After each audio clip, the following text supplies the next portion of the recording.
वर्षों पहले एक बरगद के पेड़ पर एक नीलकंठ अपनी पत्नी के साथ रहता था। एक दिन की बात है, नीलकंठ और उसकी पत्नी भोजन कर रहे थे। तभी नीलकंठ की पत्नी की नज़र एक बुजुर्ग किसान पर पड़ गई, जो एक पेड़ के नीचे बैठकर भोजन करने जा रहा था।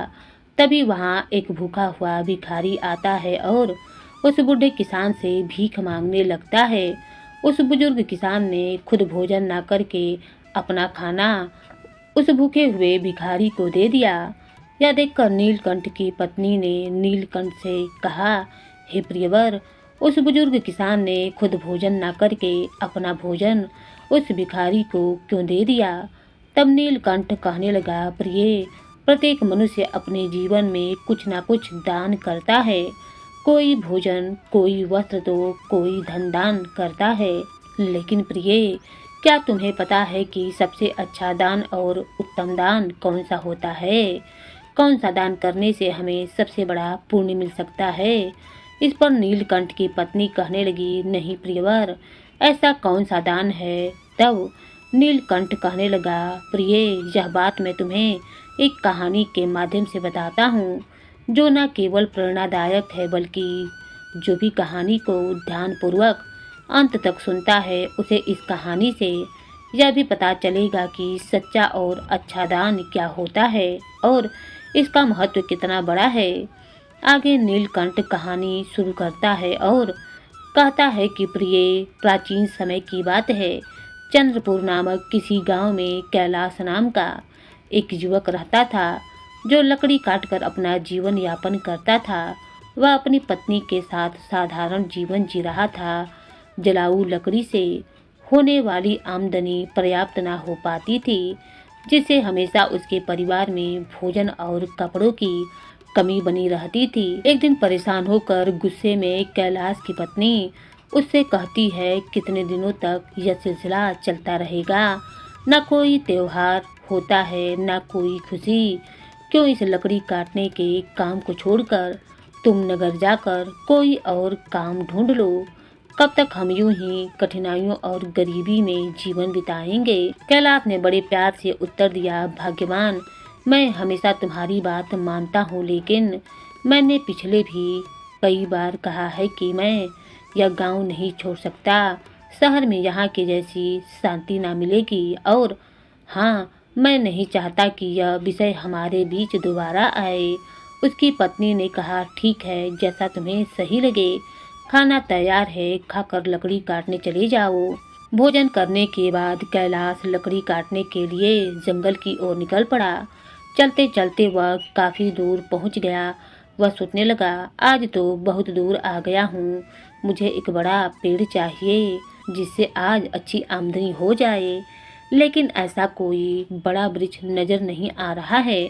वहाँ एक पेड़ है, परंतु छोटा है। चलो, आज के लिए इसी से काम चला लेता हूँ।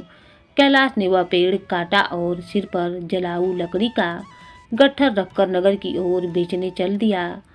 लेकिन नगर पहुँचने पर उसने देखा कि लकड़ी खरीदने वाला कोई नहीं था। वह सोचने लगा, क्या मुझे यह सारी लकड़ियाँ घर वापस ले जानी पड़ेंगी?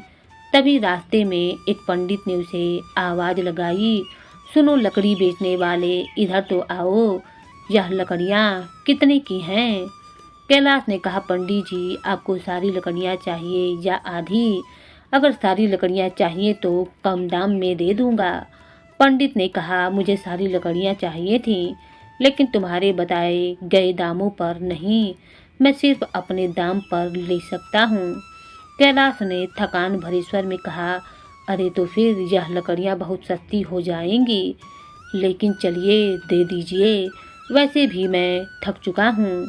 पंडित ने 50 रुपये देते हुए कहा, यह लो और लकड़ियाँ यहाँ रख दो। वैसे तुम भूखे लग रहे हो, क्या तुम खाना खाओगे? सब तैयार है, खाना खाकर ही जाना। कैलाश ने कहा, मुझे भूख तो बहुत लगी है, लेकिन अगर मैं खाऊंगा तो आपके लिए खाना नहीं बचेगा। रहने दीजिए, मैं घर जाकर खा लूँगा।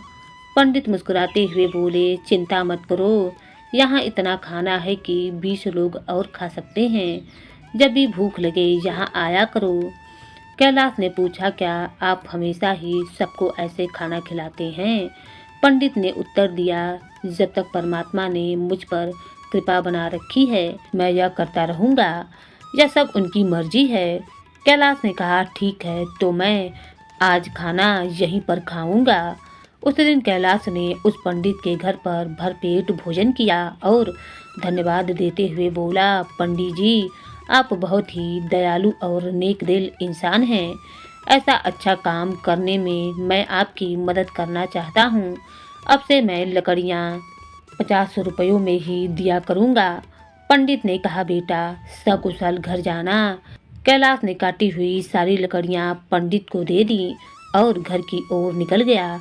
घर पहुँचते ही उसकी पत्नी ने पूछा, इतनी देर क्यों हो गई? क्या आज लकड़ियों का अच्छा सौदा मिल गया? लाओ पैसे। कैलाश ने उत्तर दिया, देखो सौदा अच्छा तो नहीं था, आज केवल 50 रुपये ही मिले हैं। यह लो। उसकी पत्नी ने आश्चर्य से पूछा, क्या सच में तुम मुझे केवल 50 रुपये ही दे रहे हो? मैंने सोचा था कि आज शायद 2 गुना कमा कर लाओगे, लेकिन तुमने तो आधे ही दिए हैं। इसीलिए इतनी देर तक तुम कहाँ थे, क्या कर रहे थे? तब कैलाश ने कहा, मैं लकड़ियाँ बेचने गया था लेकिन खरीदने वाला कोई नहीं मिला। फिर पास ही के नगर में धर्मपाल पंडित नामक एक विद्वान के घर चला गया। उनके यहाँ जो भी जाता है वे उसे प्यार से भोजन कराते हैं। ऐसे लोगों के लिए हमें कुछ करना चाहिए। उसकी पत्नी ने पूछा, हमेशा खाना खिलाते हैं? फिर तो वे बहुत ही अमीर होंगे, नहीं तो इतने लोगों को खाना कैसे खिलाते हैं और तुमने उनकी मदद कैसे की? कैलाश ने कहा, वे उतने अमीर नहीं हैं जितना तुम सोच रही हो। वे एक अच्छी भावना रखते हैं और उस नगर के मंदिर के पुजारी हैं। वे अपनी मेहनत की कमाई से ही सबको खिलाते हैं।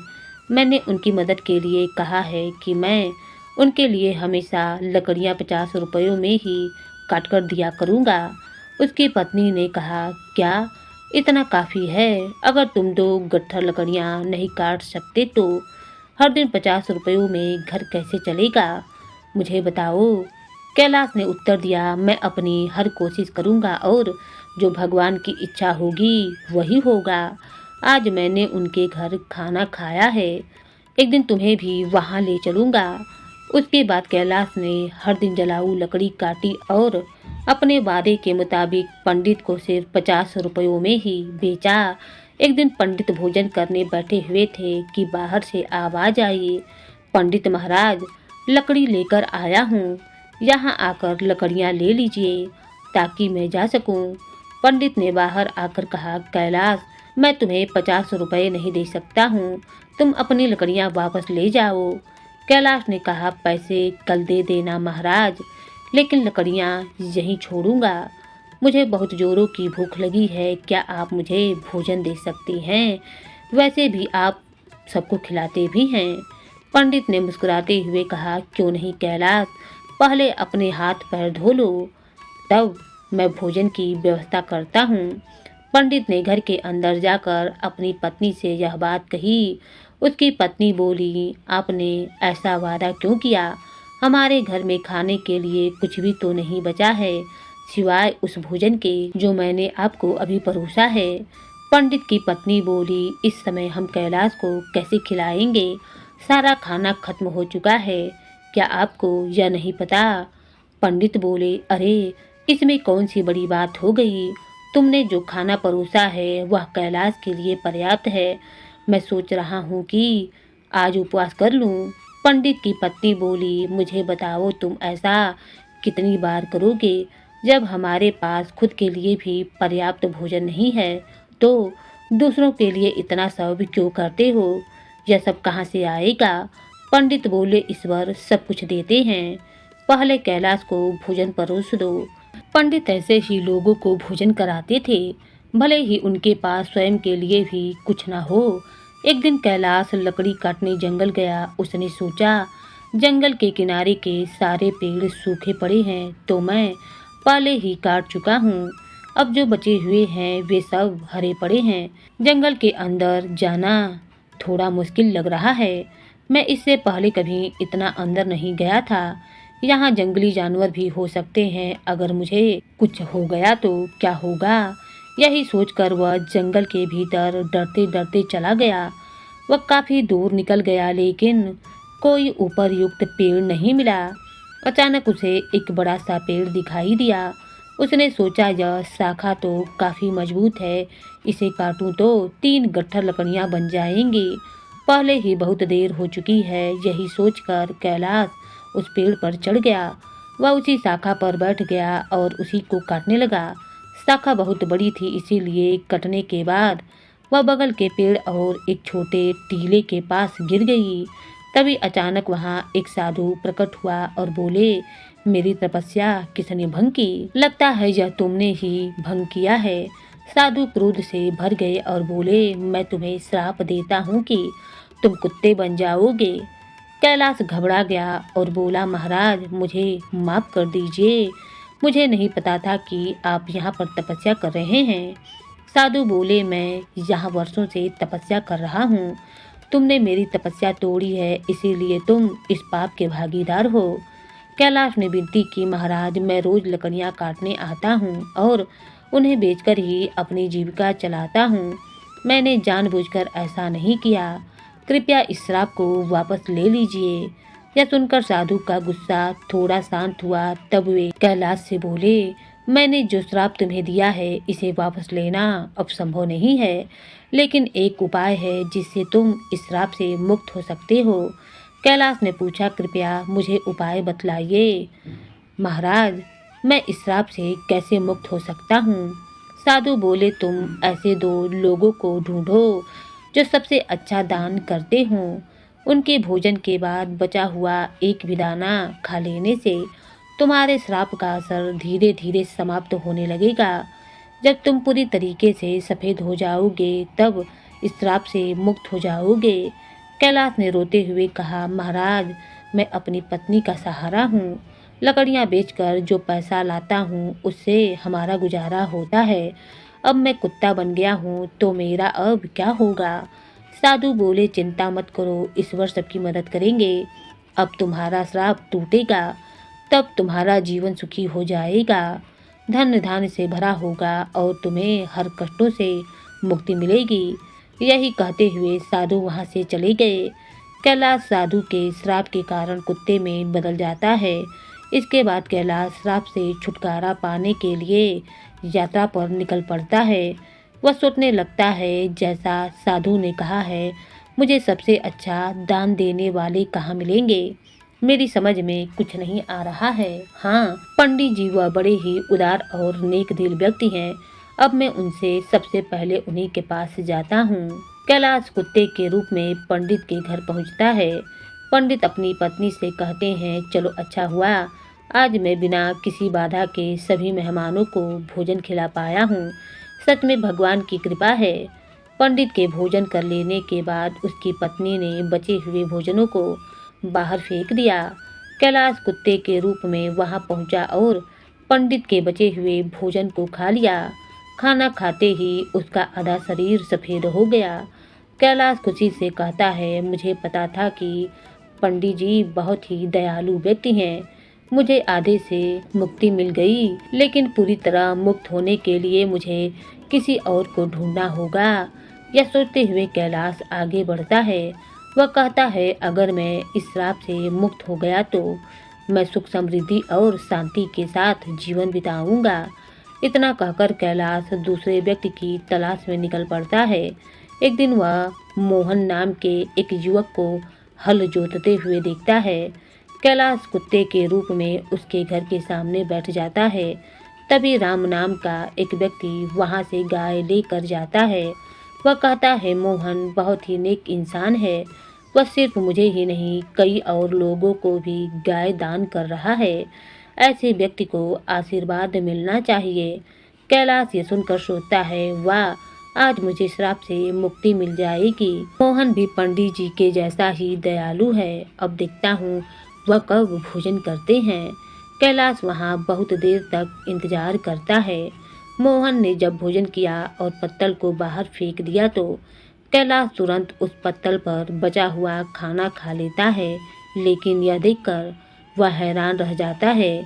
वह कहता है, अरे मेरे शरीर का रंग नहीं बदला, मोहन ने तो गाय का भी दान किया था, फिर भी यह क्यों नहीं हुआ? मुझे कुछ समझ में नहीं आ रहा है।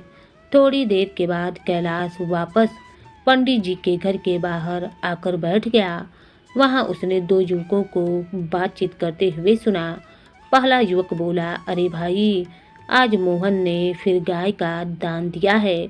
दूसरा युवक बोला, हाँ, वह चाहे कितना भी बड़ा दानी दिखे, लेकिन हमेशा नगर के बाहर के लोगों को ही बुलाकर दान करता है। सच जानोगे तो हैरान हो जाओगे। उसकी सारी गायें 2 महीने से ज़्यादा दूध न देती हैं। पहला युवक चौंककर बोला, क्या? अगर वह ऐसा करता है तो उसे अवश्य ही पाप लगेगा। हमारे राजा की तरह कोई और नहीं कर सकता। वह एक महान दानी है। 1 हफ्ते से खाना बांट रहे हैं और कल आखिरी दिन है। अन्नदान के साथ वस्त्रदान भी करेंगे। राजा खुद वहाँ सबके साथ 1 हफ्ते से खाना खा रहे हैं। कभी उनके जैसा परोपकारी देखा है कहीं? अरे यह तो कुछ भी नहीं है। उन्होंने हमारे नगर में अच्छी सड़कें बनवाई हैं, हर जगह कुएं और तालाब खुदवा दिए हैं। सच में उन्होंने हमारे लिए बहुत कुछ किया है। ऐसा धर्मात्मा मैंने कभी नहीं देखा। यह बातें सुनकर कैलाश बहुत ही खुश हुआ। उसके मन में विचार आया, चलो अब तो तय है कि मुझे मेरे श्राप से मुक्ति मिल जाएगी। मुझे तुरंत राजा के पास जाना चाहिए। वह राजमहल में नहीं बल्कि लोगों के साथ खाना खा रहे हैं। इस अवसर का लाभ उठाना चाहिए। अगले ही दिन कैलाश उस जगह पर पहुंच गया जहां राजा भोजन कर रहे थे। वहां उसने राजा को कपड़े बांटते हुए देखा। वह सोचने लगा, राजा कितने महान हैं। वह भोजन देने के साथ साथ सभी को वस्त्र भी बांट रहे हैं। मैं जिन अच्छे लोगों को ढूंढ रहा था, निश्चय ही यह वही व्यक्ति हैं। मुझे उनके भोजन के बाद इंतजार करना होगा। राजा के भोजन करने के बाद सैनिक उस पत्ते को बाहर फेंक देते हैं जिसमें राजा ने खाना खाया था। यह देखकर कैलाश वहां गया और उस पत्ते में से बचा हुआ खाना खा लिया। लेकिन यह देखकर वह चौंक गया। उसने कहा, अरे यह क्या? इतने महान दानी राजा का भोजन करने के बाद भी मेरा रंग नहीं बदला। यह श्राप तो किसी दूसरी वजह से लग रहा है। मुझे तुरंत उस साधु के पास जाना चाहिए जिन्होंने मुझे यह श्राप दिया है। कैलाश उस स्थान पर पहुंचता है जहां साधु मौजूद थे। वह साधु को प्रणाम करता है। साधु उसे निराश देखकर पूछते हैं, क्या हुआ कैलाश? ऐसा लगता है कि तुम्हें अभी तक केवल एक ही सही व्यक्ति मिला है। तुम्हारा केवल आधा रंग ही बदला है। क्या तुम्हें और कोई नहीं मिला? श्राप मिले हुए भी काफ़ी समय हो गया है। कैलाश कहता है, महाराज, पंडित जी का खाना खाकर मैं आधा ठीक हो गया हूँ। इसके बाद मैंने उनसे भी बड़े दानी लोगों को देखा, लेकिन उनके खाने का कोई असर न हुआ। साधु थोड़ी देर रुककर बोलते हैं, इसमें आश्चर्य की कोई बात नहीं है। उनके कर्मों का वास्तविक स्वरूप जानना जरूरी है। आगे कैलाश कहता है, इसके अलावा हमारे नगर के राजा बहुत धर्मी हैं। 1 हफ्ते तक राजा ने सभी को भोजन कराया और वस्त्र भी बांटे। इतने धर्मपरायण व्यक्ति द्वारा खाया हुआ भोजन खाने के बाद भी मैं श्राप से मुक्ति नहीं पाया। इसमें कुछ रहस्य जरूर है। मुझे कुछ समझ में नहीं आ रहा है। महाराज, कृपया आप ही बतलाएं। साधु ने कहा, कैलाश, जिन जिन लोगों को तुमने देखा उनमें से किसी का दान सच्चा दान नहीं था। मोहन ऐसी चीज़ें दान कर रहा था जिनकी उसे कोई ज़रूरत न थी। अगर उसे उनकी ज़रूरत होती तो वह उन्हें कभी दान नहीं करता। और राजा जो कुछ भी देता है उसे दान नहीं माना जा सकता है, क्योंकि वह खुद नहीं कमाता। वह तुम्हारे जैसे लोगों द्वारा दिए गए राजस्व का उपयोग करके राज्य के लोगों पर अन्न का भंडारण करता है। साधु ने आगे कहा, कल के दान में जो भोजन और वस्त्र बांटे गए वे भी राजस्व से ही आए थे। इसीलिए राजा द्वारा किया गया दान दान नहीं माना जाएगा। वह सिर्फ लोगों का पैसा लोगों पर खर्च कर रहा है। ऐसे में राजा के भोजन का तुम्हारे श्राप पर कोई असर नहीं हो सकता। समझ लो सही दान वही था जो पंडित ने भूखे को भोजन देकर किया। भले ही उन्होंने खुद नहीं खाया, लेकिन उनका दान सबसे श्रेष्ठ था। इसीलिए तुम्हें और प्रयास करना चाहिए। तुम श्राप से मुक्ति के करीब हो कैलाश। कैलाश ने कहा, समझ गया महाराज, धन्यवाद। उदास मन से कैलाश वहाँ से चल पड़ा। उसने सोचा, बाप रे कितनी दूर आ गया हूँ, बहुत भूख लगी है। अच्छा होगा कि पास में कुछ खाने को मिल जाए। तभी उसने देखा कि एक किसान घड़े में पानी लेकर जा रहा था। पास में खड़े दो युवक आपस में बातें कर रहे थे। उस किसान को देख रहे हो? वह रोज इस धूप में इस पानी से भरे मटके से यहाँ से गुजरने वालों को पानी पिलाता है। वह बुढ़ा आदमी 80 साल से अधिक का लगता है, परंतु फिर भी उसका काम काबिले तारीफ है। थोड़ी देर में किसान ने खाना निकाला और खाने लगा। कुत्ते के रूप में भूखे कैलाश को देखकर किसान ने अपने भोजन में से कुछ लिया और उसे दे दिया। जैसे ही कैलाश ने वह भोजन खाया, उसका श्राप समाप्त हो गया और वह वापस इंसान बन गया। उसने किसान को धन्यवाद दिया और खुशी खुशी वापस लौट आया। उसने सोचा, सचमुच दान कभी छोटा या बड़ा नहीं होता। भूख मिटाने वाले पंडित और प्यास बुझाने वाले इस किसान जैसा होना ही सच्चा दान है। सबसे अच्छा दान वही होता है जो निस्वार्थ भाव से दूसरों की मदद के लिए किया जाए। चलते चलते कैलाश अपनी पत्नी के पास अपने घर पहुंच गया और खुशी से रहने लगा। उधर पंडित ने इतना दान कर दिया था कि उसकी आर्थिक स्थिति खराब हो चुकी थी। जब उसकी पत्नी ने उससे कहा, पास के नगर में एक राजा रहते हैं जो पुण्य को खरीद लेते हैं, आप उनके पास जाकर अपना कुछ पुण्य बेचकर पैसा ले आइए ताकि हमारा काम चल सके। पंडित ने पहले तो मना कर दिया, लेकिन पत्नी के बार बार कहने पर वह जाने को तैयार हो गया। उसकी पत्नी ने उसके खाने के लिए 4 रोटियां बनाकर दे दी। पंडित अपने घर से चल पड़ा। जब वह नगर के समीप पहुंचा तो उसने एक तालाब देखा।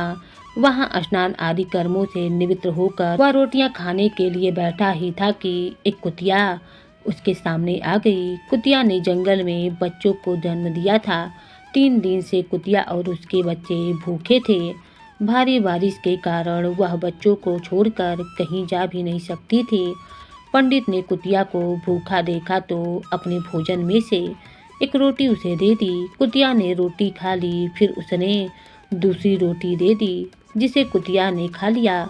इस तरह पंडित ने एक एक करके अपनी 4 रोटियां कुतिया को खिला दी। कुतिया तृप्त हो गई, लेकिन पंडित खुद भूखा रह गया और वहां से राजा के महल को चल पड़ा। पंडित राजा के पास पहुंचा और कहा, मैं अपना पुण्य बेचना चाहता हूँ। राजा ने कहा, आप दोपहर के बाद आएं। राजा ने अपनी पत्नी से पूछा, एक पंडित विद्वान यहाँ आया है जो अपना पुण्य बेचना चाहता है। तुम्हारे अनुसार उसके पुण्य में से कौन सा पुण्य सबसे बड़ा है? पत्नी ने कहा, जो आज उसने जंगल में 3 बच्चों वाली कुतिया को रोटी खिलाकर कमाया है, वही पुण्य अच्छा है। पत्नी की यह बात सुनकर राजा पंडित के पास गया और बोला, आप कौन सा पुण्य मुझे देंगे? पंडित बोला, आप कौन सा पुण्य लेना चाहते हैं? राजा ने कहा, आज आपने जो यज्ञ किया है, हम उसी का पुण्य लेना चाहते हैं। पंडित ने कहा, मैंने आज कोई यज्ञ नहीं किया। मेरे पास इतना धन नहीं है कि यज्ञ कर सकूं। राजा ने उत्तर दिया, आपने आज तालाब किनारे एक भूखी कुतिया को 4 रोटियां खिलाई हैं। हम वही पुण्य खरीदना चाहते हैं। पंडित ने पूछा, उस समय तो वहाँ कोई नहीं था, आपको कैसे पता चला? राजा ने कहा, मेरी पत्नी पतिव्रता है, उसी ने मुझे यह सब बातें बताई है। पंडित ने कहा, बहुत अच्छा, ले लीजिए, लेकिन इसका मूल्य क्या देंगे? राजा ने कहा, आपकी रोटियां जितना वजन की थीं, मैं उतने ही वजन के हीरे मोती तोलकर दे दूंगा। पंडित ने सहमति दे दी। राजा ने अंदाजे से उतने ही वजन की 4 रोटियां बनवाई। राजा ने रोटियों के वजन की बराबरी के लिए तराजू में हीरे और मोती रखवा दिए, लेकिन जितने भी रत्न रखे गए, रोटी वाला पल्ला ऊपर ही नहीं उठता था। राजा ने कहा, और रत्न लेकर आओ। जब पंडित ने अपने पुण्य का प्रभाव देखा तो उसकी आंखें खुल गईं। उसने कहा, राजा जी, मैं अभी यह पुण्य नहीं बेचूंगा। राजा बोला, जैसी आपकी इच्छा पंडित जी।